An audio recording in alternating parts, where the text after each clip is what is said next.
Skill development కేసులో ముఖ్యమంత్రి చంద్రబాబు గారికి గతంలో హైకోర్టు ఇచ్చిన బెయిల్ను రద్దు చేయాలని సుప్రీంకోర్టులో వేసిన పిటిషన్ అయితే కోర్టు కొట్టివేసింది.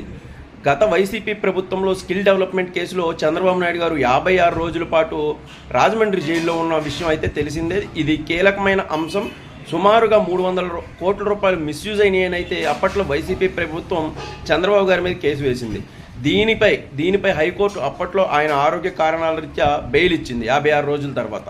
సో ఇప్పుడు ఆ కేసుకు సంబంధించి ఆయనకు హైకోర్టు ఇచ్చిన బెయిల్ను వెంటనే రద్దు చేయాలని అయితే ఒక వ్యక్తి సుప్రీంకోర్టులో పిటిషన్ వేశారు. పిటిషన్ను పూర్తిగా కోర్టు కొట్టివేసింది. కోర్టు కొట్టివేయడంతో పాటు ఈ కేసులో మీకేంటి సంబంధం అని పిటిషనర్ని అయితే కోర్టు తీవ్రంగా ఆగ్రహం వ్యక్తం చేసింది. ఇలాంటి విషయాల్లో మీరు కలగలేసుకోవాల్సిన అవసరం కూడా లేదని అయితే తెలియజేసింది. సో ఇప్పుడు ముఖ్యమంత్రి చంద్రబాబు గారికి బెయిల్ విషయంలో అయితే ఎలాంటి ఇబ్బందులు వచ్చే అవకాశం అయితే ఈ కేసులో లేదు.